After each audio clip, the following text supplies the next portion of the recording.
आज हम एक काफी संजीदा वाक़े पर बात कर रहे हैं। 30 जून 2025 को तेलंगाना के पटनचेरू में, जिसे पाशामिलेरम भी कहते हैं, सगाची केमिकल इंडस्ट्री में एक बड़ा हादसा हुआ। जी, एक रिएक्टर फट गया। ये केमिकल बनाने वाले बड़े टैंक होते हैं, तो जाहिर है बहुत खतरनाक। बिल्कुल। ये सुबह तकरीबन 10:30 बजे हुआ।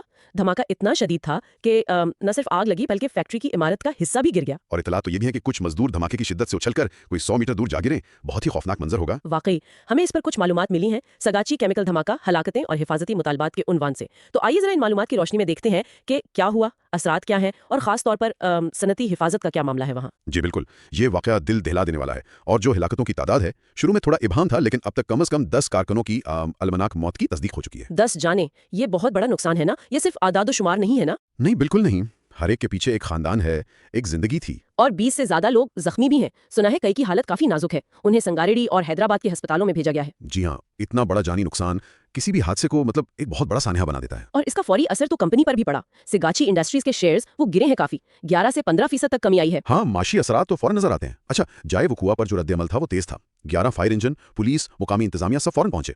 एक दिलचस्प बात जो जराये में आई वो ये कि रोबोट्स का इस्तेमाल किया गया आग बुझाने और मलबे तक पहुंचने के लिए। रोबोट्स? वाकई ये तो नई बात लग रही है। जी, ये शायद खतरे की शिद्दत को जाहिर करता है कि इंसानों का वहां बराह रास्त जाना कितना मुश्किल या खतरनाक था। और करीबी फैक्ट्रियों, रिहायशी इलाकों को भी खाली कराया गया। ये हिफाजती इकदाम था। ठीक, तो अब तहकीकात हो रही होंगी जाहिर है। जी, जिला कलेक्टर और पुलिस सुपरिटेंडेंट की निगरानी में बाकायदा तहकीकात शुरू हो गई हैं। वो बुनियादी तौर पर देख रहे होंगे कि वजह क्या थी। कोई मशीन खराब थी, या फिर हिफाजती उसूलों पर अमल नहीं हुआ। बिल्कुल, या फिर कोई इंसानी गलती थी। ये तीनों पहलू देखे जाएंगे। ये तो ठीक है कि तहकीकात हो, लेकिन एक बात जो ज्यादा परेशान कर रही है वो ये कि ये उस इलाके में पहला वाक़या नहीं। दरअसल यही सबसे तशवीशनाक बात है। जरा यही बता रहे हैं कि पाशामेलम और पोटनचीरू के इस सनती जोन में पिछले कुछ सालों में आग लगने, धमाकों के वाकयात, एक तसलसल सा है। अच्छा, तो ये एक पैटर्न है। ऐसा लगता है, खासतौर पर जहां ये केमिकल और फार्मा यूनिट्स बहुत ज्यादा हैं, तो हिफाजती मायारात पर सवाल उठते रहे हैं। तो अब फिर से वही मुतालबात सामने आ रहे होंगे, सख्त कवानीन, ऑडिट वगैरह। जी बिल्कुल, सख्त हिफाजती प्रोटोकॉल, बाकायदा ऑडिट और सबसे अहम, उन पर अमल दरामद।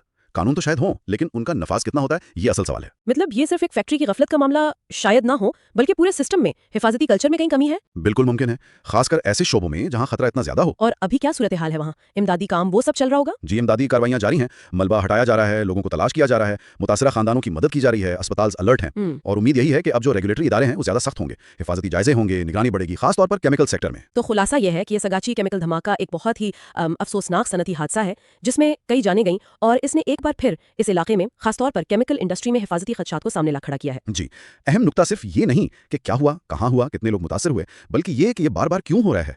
यूं समझें कि ये एक सिलसिले की कड़ी है। और उसका असर सिर्फ जानी नुकसान तक नहीं रहता होगा, है ना? आसपास के लोगों में, मजदूरों में खौफ भी तो फैलता होगा। बिल्कुल, अदम तहफ्फुज़ का एहसास बढ़ता है। तो ये वाकया एक वाज़ेह याद दहानी है कि सनती अमल कितने खतरनाक हो सकते हैं और हिफाजती कवानीन, उन पर अमल दरामद कितना जरूरी है। जी हाँ, ये सबकी जिम्मेदारी बनती है। आखिर में ये सोचने की बात है, जैसा आपने कहा कि ये वाकयात पहले भी हुए हैं, तो मुस्तकबिल में ऐसे सानहात को रोकने के लिए क्या करना होगा? क्या सिर्फ एक फैक्ट्री पर कार्रवाई काफी है, या फिर पूरे निजाम में बुनियादी तब्दीलियों की जरूरत है? खासतौर पर सनती तरक्की और कारकुनों की हिफाजत के बीच तवाजुन कैसे कायम किया जाए? क्या मौजूदा हिफाजती इकदामात वाकई काफी हैं? ये सवाल गौर तलब है। बिल्कुल, इस पर संजीदगी से सोचने की जरूरत है।